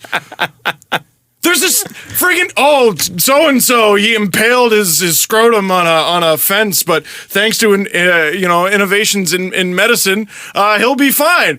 Get your hands off my junk. And then he has more kids, and then it's 500 years from now, and we're dealing with a garbage avalanche. This is life. Donald Trump's getting sworn in tomorrow. What the fuck? You deduced all this from the Sidney Ponson conversation? Because, you know why? Because we look at Curt Schilling and we pat him on the head and we go, look at this one-off crazy lunatic. Millions! There are so many Curt Schillings in the world. And they all make it. They make it. Healthcare's too good. We know how to do too much shit. They all make it. I'm concerned for the future is all I'm saying. Except for the fact that the Leafs are going to win the Cup. That's the only thing I'm sure of. This year. this year with Kevin Shattenkirk somehow. Hey. The Leafs have Austin Matthews. How old is Curt Schilling? Hey, Austin Matthews is a Toronto Maple Leaf. He is. Okay. Phew. That makes me feel better. Just calm down. Austin Matthews, according to Mike Harrington, is better than Jack Eichel. I got so many tweets after last podcast from Americans going, yeah, we don't know how it works either. Curt Schilling is 50. How could they? He made it to a half century that dumb. He did. That used to not be allowed. Would you like Mike Francesa to explain emojis to you? For the love of God. Do you want it? Please. I think you're going to like this clip. So this is a conversation, just to give you some context here, a listener's calling about a Chevy commercial where he's heard the word emoji. Okay. Can I ask you a quick question here? I keep on hearing yesterday and all day today the stupid emoji or whatever. What the heck is that? Does that have something to do with the Twitter? It has something to do with Chevrolet. A Chevrolet? Yes. What is it? It's a Chevy commercial. I can't figure it out. What is an emoji? Yeah, what the heck is it? It's that little thing on your computer. Yeah, you know the little guy. Like if you get somebody sends you a message. Do you have a text message? That's not bad. Yeah, of course. Wait, pause. When someone sends you like, That's the line. do you have a text message? do you have a text message? Yeah, of course. All right. When someone sends you like a thumbs up or something like that. Yeah. You know how someone does that?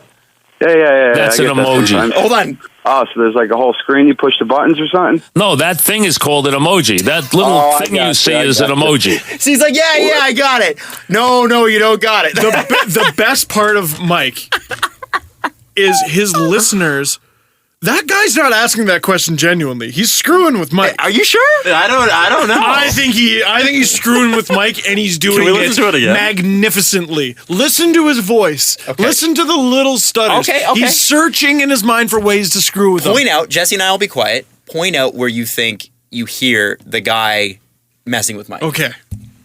Can I ask you a quick question here? There. I keep on hearing yesterday and all day today the stupid emoji or whatever. What the heck is that? Does that have something to do with the Twitter? It has something to do with Chevrolet. That's something to do with the Twitter? I don't Which is how what Bill Belichick is. I don't care what's said on Snapface about me. Oh, my God. That's what he said, and that's what you were going to rant about with Bill Belichick last episode. Yeah, and okay, you know what I realized after the fact? I wasn't angry at Bill Belichick. I was angry at people who thought Bill Belichick was being hilarious by using a Snapface! Snapface! Bah! Okay, are you going to write an article every time your dad or uncle makes that joke? Every adult over 45 makes that joke. You're not funny, and he's not funny. A little guy, like if you get Look at this somebody mundane exchange is what that article should have been called. Gives a shit. sends you a message. Do you have a text message? Yeah, of course. All right. When someone sends you like a thumbs up or something like that. Yeah. You know how someone does that? Go back to do you have a text message? Listen to how the guy says, yeah, of course. Like if you get somebody sends you a message. Do you have a text message? Yeah, of course. All right. When someone sends you like a thumbs up or something like You that. can tell when someone's saying something with a smile. No, man, I don't think He's going, oh, man. shit, here we go. He's like, I got it. I think it was a genuine, of course. I think it was genuine. Yeah. All right, keep going. I think it was genuine. No, Keep well, and no, I got another clip for you. Okay. Oh. And this is another good one. Do you have a clip? I do have a clip. Dirk clip. He would say, do you have a radio? do you have a voice? Yeah, of course. How do you make it this far and not know what emoji is, by the way? Like, what rock are you living under? That's one You'd of be those. surprised. I know I would be. I would be. Now, do you remember, and we didn't get to this clip at the time, and I sort of wish we had to play this clip, but there was a time a while back where Mike Francesa made a huge stink about a game between, I believe it was the Giants and the Dallas Cowboys. Okay. And they said I'm pretty sure. Okay. I'm pretty sure it was these guys. I might be wrong. Jesse, if you don't mind look up Mike Francesa weather report. Because he's talking about the weather for this particular NFL team, and he's going, oh my God, the weather's going to be a huge factor in this game, but the team that was playing had a covered dome. Oh. So he's like, he goes on for like 5 minutes about, whoa, what a huge factor. It's going to be, the weather's going to be terrible. They're not used to playing in it. So somebody calls him yesterday and goes, Mike, Staten Island, what's up, Mike? Yeah, Mike, for a long-time listener, first-time caller, pleasure to speak to you. What's up? Yeah, what type of effect do you think the weather is going to have on the Nick game tonight? Oh. Mike in Babylon, what's up, Mike? It just moves on.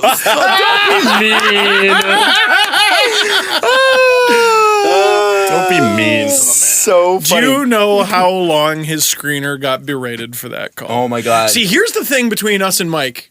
Here's the difference between us and Mike. We're just as dumb. Let's not pretend like we're not. No. We would make that mistake.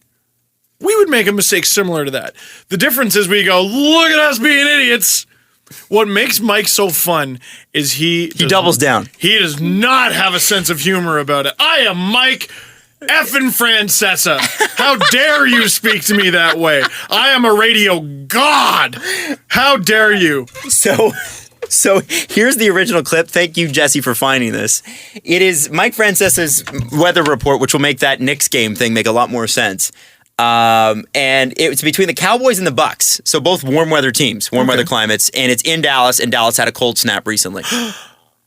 Frigid conditions. Same thing tonight in Dallas. 26 degrees at kickoff, 10-mile-an-hour winds, something those players from Tampa and Dallas are not used to, something those quarterbacks, both Southern quarterbacks, not used to. 10-mile-an-hour winds, 26 degrees, wind chill down in the teens for the Cowboys and the Buccaneers tonight. Now, Dallas, 19 degrees with 14-mile-an-hour winds. At game time, it will feel like 5 degrees. You got two quarterbacks. Just let them go. From Mississippi and from Florida playing in that game tonight. So who holds on to the football? I don't think you have to worry about the kid from Ohio State. No, they just drop and you die, have to worry about Mike. the kids from the South holding on to that ball tonight. So 7 degrees in Dallas. Dallas, that's going to be pretty cold for Dallas. I'll tell you right now, they're not used to that. Not used to that kind of weather. When I went to Dallas and they had that ice storm, my God, the city was paralyzed for 3 days. And then they have, thanks to @SportsFunhouse on Twitter, they have Mike clips every single day. But they end the clip with just AT&T Stadium, just like with the cover group. And I have to say, you're absolutely right, Steve. We would make that sort of mistake too, for sure. We've done it. And we we've would done make worse. the entire next show about how dumb we are. Yeah. We could make a week's episodes worth of how dumb the dumb moments. But I just for some reason Mike is just so funny about it. He's just so He great. hangs up on the call. Also, he's acting there like these quarterbacks have never played in the cold ever in their lives. Yeah. Like They'll just die. Just because you're from Florida, if you're a good enough player to play in the NFL, chances are you were on a traveling school all the way from probably middle school to high school to wherever you went to university. So if you're in university, you're traveling around. You're playing other places. Who are the two teams? It was Dallas and so it was Jameis Winston versus Tampa. Oh. So it was Jameis Winston of Tampa, and who was the quarterback that did really well this year for Dallas, and then they lost in the first round? Not Des Bryant. He's not a quarterback. I don't remember. The guy that replaced Tony Romo. I don't watch football. I forget whoever replaced Tony Romo. Not Tony Romo. Yeah, the un-Romo. Dax? Dax Prescott. That's it. See? I knew I was close. There you go. There you go. I'm proud. So yeah, How confident are you in your Steelers this weekend? if I'm being objectively honest, I think they have a 40% shot. They're going to lose. Anytime, and knowing nothing about the teams, by the way, anytime there's like a giant controversy with like a week lead up, that team loses. And then they blame the controversy for them losing. Antonio Brown, man, watching. Well, first off, did you guys see Mike Tomlin's press conference after that? Oh, where he scolded I heard him. it. No, you need to see Mike Tomlin's face. I don't think I've ever seen he's got those crazy eyes. He's got the David Clarkson eyes to the max. Worse. Yeah. And like, scarier. It was inconsiderate. It was against league policy. It was against team policy. And we will deal with it internally. Like, it was like, wow. Mike Tomlin's not a guy you want to make mad because he seems mad all the time. Antonio Brown is lucky he's a star. Yes. Yeah. Otherwise, he wouldn't be playing in this game. No. Well, and I think, too, what they told him was, listen, because the Steelers have a thing. You want to be a Steeler? This is what it requires. If you don't, we'll trade you. And I'm pretty sure what they told him was, we'll trade you and it won't be nice. We'll trade you somewhere bad. Oh, he's so playing in LA next year. Well, exactly, right? Like, Vegas. We'll set you up with Jared Goff and see how your next contract negotiation goes, basically, right? So I think And nothing against Jared Goff. He could turn into something. Don't think so. But It sounds like it's against Jared Goff. I think, honestly, I think the Patriots have played better. The Steelers have won 9 games in a row, which is pretty good. But they have had some parts of this year where they haven't played great. So I would love to see the Patriots lose. There's not a fiber in my being that would love that more. And by the way, Patriots fans, don't hate tweet me for that. Y'all know you're the most sensitive fan base in the NFL. They are, besides Cowboys fans. You guys won everything, and yet you're still insanely sensitive. Why would you cheer for the Yankees unless you're from New York? Everybody cheers Unless for the you're from New Patriots, England, why would you cheer for the? Because they win. Shit. They win. I get it. But listen, Bill Belichick and Tom Brady are cheaters and liars, and they've been caught multiple times. But everyone cheats. My favorite, if you're not cheating, you're not trying. It's just a clever way of saying you're a bad person. Yeah. Or like, what was it from that movie in the 80s with Michael Douglas? Greed is good. Greed is good. And that's a movie character. Yeah. But it was like, it's not a role what was model that called? for Anyway, children. Exactly. You know? So I think it's a, I would love to see the Steelers win. I think they do have a shot, but I definitely think the Patriots, if we're being honest here, I think the Patriots are favored for a reason. But I do think the Steelers could actually walk in there and win. I do believe it. Knowing nothing about football, I think the Patriots will win 4 footballs to 3. I also think, man, unless I'm wrong, Jesse, you can hate on me. I don't think the Falcons stand a chance against Aaron Rodgers at this point. Like who's on the Patriots? Adam, do you have a football? Do you have a football? Tamper. I don't know. Do you think? No, it'll be a Green Bay, New England Super Bowl, and Tom Brady will walk away with another Super Bowl ring. I would really love for it to be Green Bay Steelers again, because Green Bay Steelers happened in 2011 as well, and Green Bay won, and I had mono at the time, so it sucked. Not only did I have mono, but the Steelers lost. I just love the Super Bowl because I can have all the wings I want and no one's going to judge me. Yeah, and nachos. It should just be beef and day. Food. Yeah, you have license to eat garbage, whereas now Mrs. Dangle will give me like crap for it. Will she? Yeah, she just, she wants me to be a, hunky. I guess she's made an investment in you, so she wants that investment to continue to. I don't blame her. Yeah, I get it. I mean, the holidays were about a month ago, and she got my progress report, and it was not good. Wow. Yeah. Yeah. It is. And people are like, oh, pick out for the holidays and start in January. January is like the most depressing month. No one wants to go to the gym in January. Man, as someone who goes to the gym at least semi-regularly, the difference between the first week of January and the second, it's not even a month for it to drop off. No. It's immediate. It's like people go January 2nd, and then they stop. And then you see them again January 2nd. And then you see them 365 days later, sometimes 366. You know what I find the gym the busiest? Yeah, first week back from January and second week back from school when all the kids go back. Yeah. Like it's September. So the kids go back, then there's like this grace period where everybody's getting their things together. I'm going back to the gym. It's going to be a brand new me next summer because I'm tired of being flabby on the beach. And that's when they go, and then they go for a couple weeks, like you said, and then balls off again. Nothing. And right now, so it's... Our gym is 2 floors. Okay. The first floor has like all the equipment, like all the weights, the leg curls and all the free weights, and you do your California workout and all that crap. The top floor where they have all the training stuff, like the rowing machine and like punching bags and bags you can kick, and we have turf up there and like a weight sled and the battle ropes and all that. No one's using any of that crap. No one. I've talked about education on the show. Like, no one knows how to work out. No. Like, no one. My favorite vines. I mean, I'm one to judge. No, me neither. But my favorite vines are the ones of people working out incorrectly, and CrossFit fails are my favorite.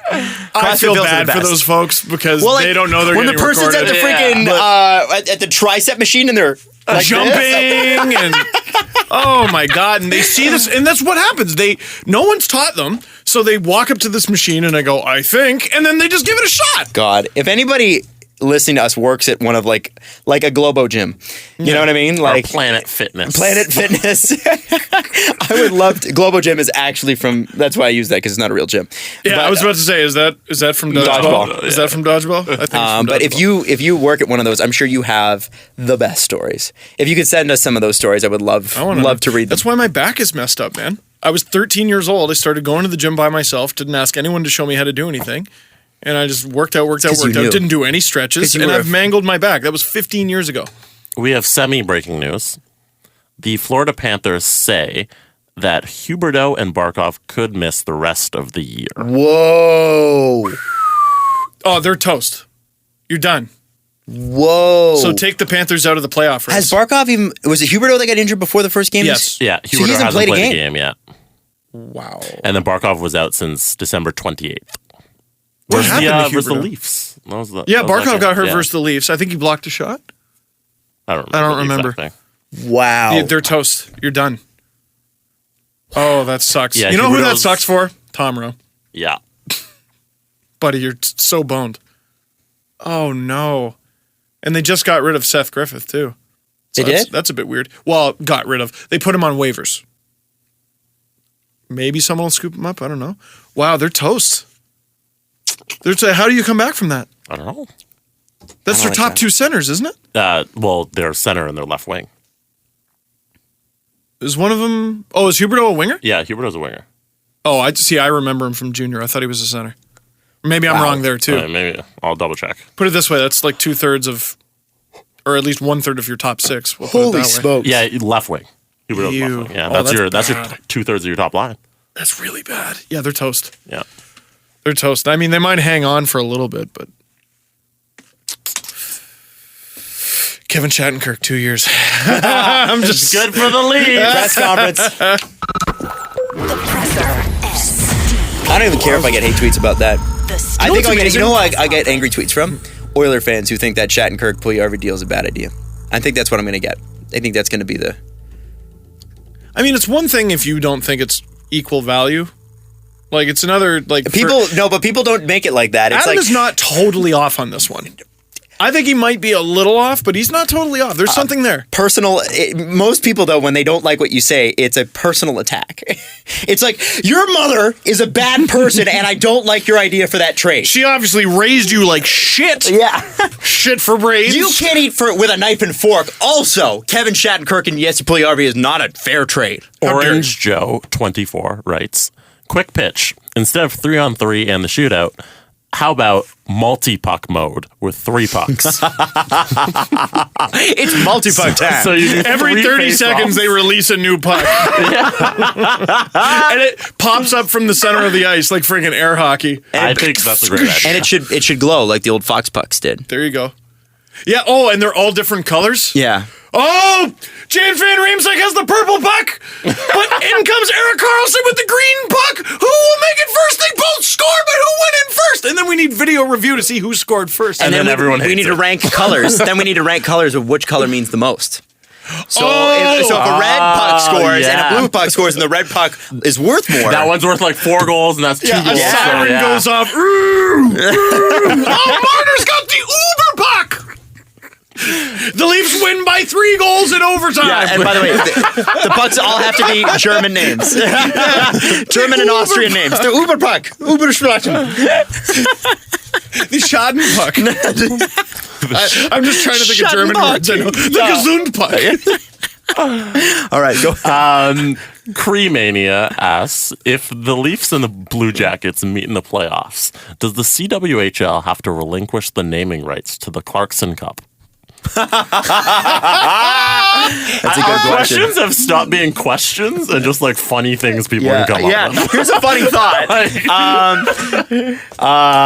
No. Here's my question: what will be the weather that night, and how will it affect the game? Yeah, man. Clarkson's out the whole year, isn't he? I think so. That doesn't matter. You can still call it that. The Clarkson Cup. I like that. They should sit Clarkson and Nathan Horton together in the stands. That's so rude. For the game. Why? No one's in the studio with us while we record, but I'm half expecting the phone to ring any second now, and it's just Sasky. Bullshit! Yeah, really. That is ours. That's funny. That's a very good one. Someone's asking, the camera you guys record with is always pointing in the same direction. What's on the other side of the room? There's nothing there. It's you want literally to a take a wall. You want to know? It's a gray wall like the one you're looking at. All right, you're There you go, Steve. There you go. okay. There you go. Now make sure it's in focus when you bring it back. I don't know. Oh, and No, how's that? It'll it'll be fine. it'll be fine. That's we'll, fine. We'll survive. We're not known for our visual gymnastics when it comes to the YouTube channel quite yet. Oh, it's on an angle. How did that happen? Oh, If you're watching, Anybody listening? yeah, if you're gonna watch the YouTube feed, just expect it to be slightly on an angle at this point. that looks good. That looks Sure- great. sure it that looks does. better than before. I just spat everywhere. I'm sorry. It's okay. Well, it's getting close to 2:30. Should we talk about just how amazing my trade tree is? Or you Oh wanna no, continue? we're gonna do another question. No, okay. Let's No, that was the final question. Oh, okay. So how amazing is your trade tree, We Steve? can go to Man, this trade it tree. is so good. So it's Brian Leetch. Yes. So it's Brian Leetch. One of the forgotten buys, like late season buys, the Leafs had. Brian Leetch, Ron Francis, Phil Housley, Doug Gilmour. They did all those names. It's ironic that you said those three names because I said in the article, like Brian Leetch was probably the biggest of those acquisitions. Yeah. Meanwhile, everyone's like, oh, remember when they got Ron Francis? Remember when they had Doug Gilmour for literally 5 minutes? And Phil Housley played like 2 games like garbage because he was old? And hurt. Everyone forgets about Brian Leetch, who in the 15 games he played with the Leafs was a point-a-game player. He was outstanding. 15 points in 15 games as a defender. Not that you're shocked because it's Brian Leetch. And then in the playoffs, he added another 8 points in 13 games. Pretty sure he would have. He retired after that year. No. He didn't. Now, this is the beautiful thing. So I won't spoil the whole thing. You're going to need to read the article. Almost every aspect of the trade, going to the Leafs and going to the Rangers, ended in disappointment. And the thought of what could have been.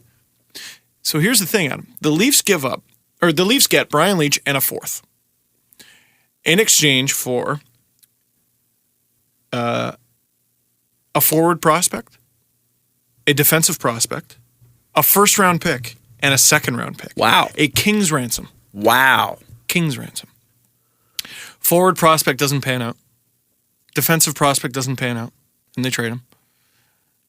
The first-round pick and second-round pick, I won't explain. I'll leave that for you to read in the article.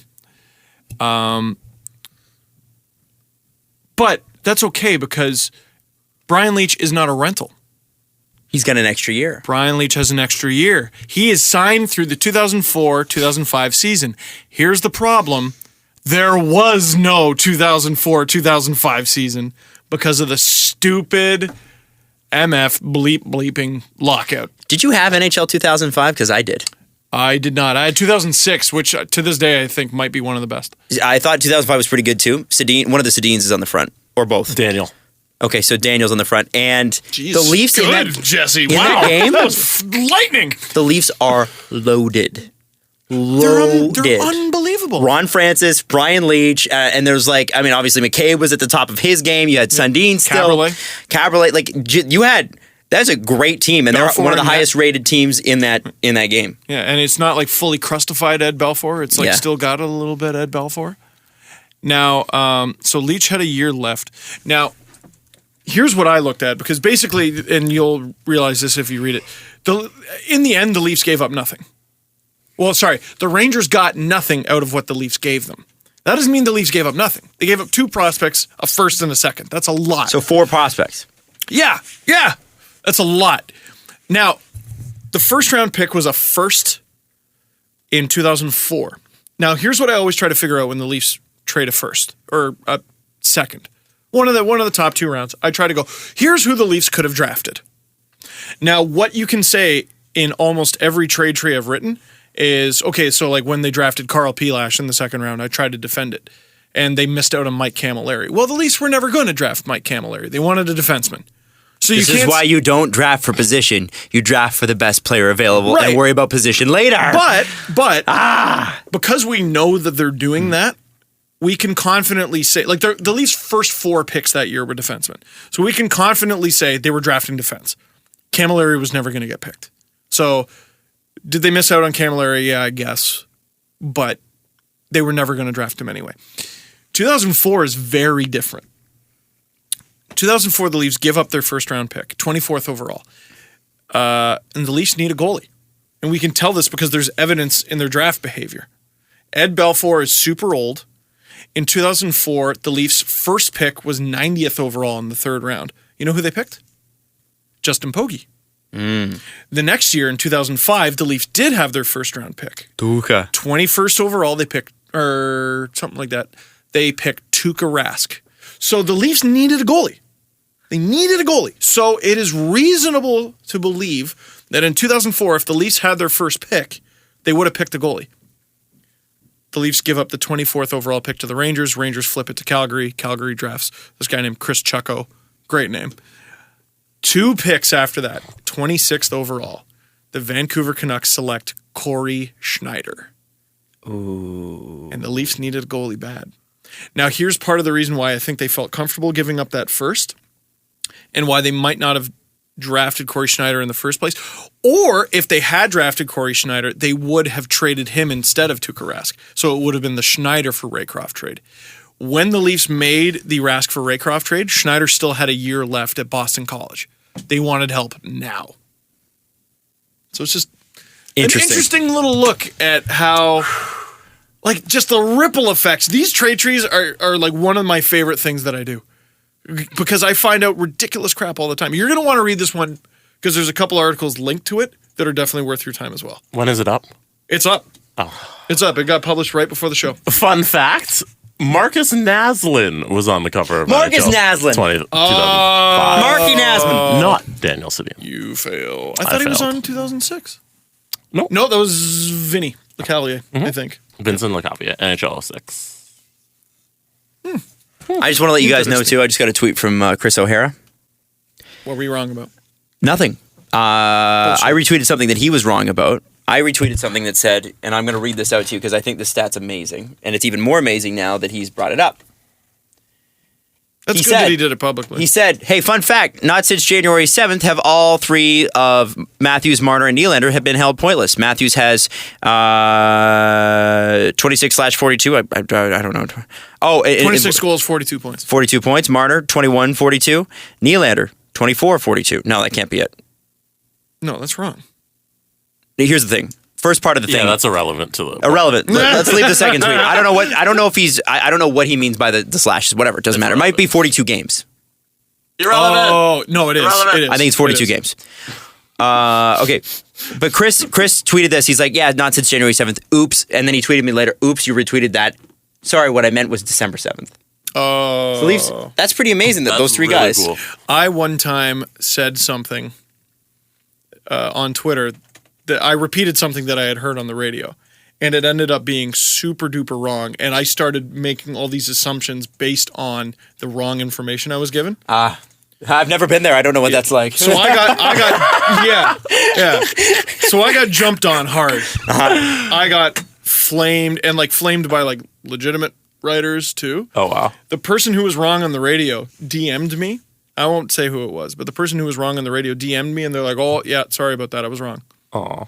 And I'm like, you know what would be super? If you said that to all your thousands of followers who now think I'm a dick. My and favorite... never did. My and I've favorite never forgotten. Steve Dangle was wrong story was when you ran into Primetime Sports to tell them that someone got traded and then it never happened because somebody was fucking with you. Yeah. And it almost went to air. That was different though. Oh yeah. I almost ruined Bob McCowan's reputation. And Steve, how could you? No, legitimately, I almost fucked up his cred for a long time. But that's on an old podcast. Mm-hmm. I don't know which one. Do we know which one? I don't remember. I don't know. Yada yada yada. I told. Short Bob, story. Short story is I directly told Bob McCowan to his face that Brian Burke had quit his job with the Anaheim Ducks when he had not. Who gave you this source? One of the other interns. And he was just fucking with you. Yeah, he pointed up at the TV and Brian Burke was at a press conference and I was going to get Bob McCowan's coffee order, so I didn't stop to be like, really? Turn on the sound. I want to hear him do it. No, the press conference he was holding was actually to be like, listen, I'm tired of these rumors. I'm not quitting. I go up to Bob McCowan's face and I tell him the opposite of that. And Doug McLean was in studio too. It was the first time Doug McLean had ever visited in studio. And they had a guest on the phone and they almost hung up on the guest because... Was the guest like an NHL person? I want to say it was Steve Yzerman. Oh! That would have been great. No, it wasn't Steve Yzerman. That's another story. Oh. That's another time I actually did almost get the fan to hang up on Steve Yzerman, but it was a different scenario. Story for another day. These are hilarious because they don't fall through. Like, you didn't lose your job, so it's so funny to me. No, I just whoa, on the high rope. And whoa! Yeah, no, my book is, like, if I ever write a book, it's just going to be that time I got laid off, that time I almost got fired, that time I did get fired, that time I got laid off again, that time I almost got fired again. Fuck, it's just a little balancing act, and somehow I'm still here. You're here. Hi, everybody. And we're happy you are. Thanks so much for listening. Enjoy the Stanley Cup Rangers game. 2017. Leafs. Shatt in the hat! Follow the guys on Twitter at Steve_Dangle, at Adam WYLD, and God damn it! No, it's not done. Put in the Steve YouTube. No, it's just a Dangle video. Podcast. Brought to you by Panago Pizza. Shatt in the Panago.com hat! and stuff your face with deliciousness.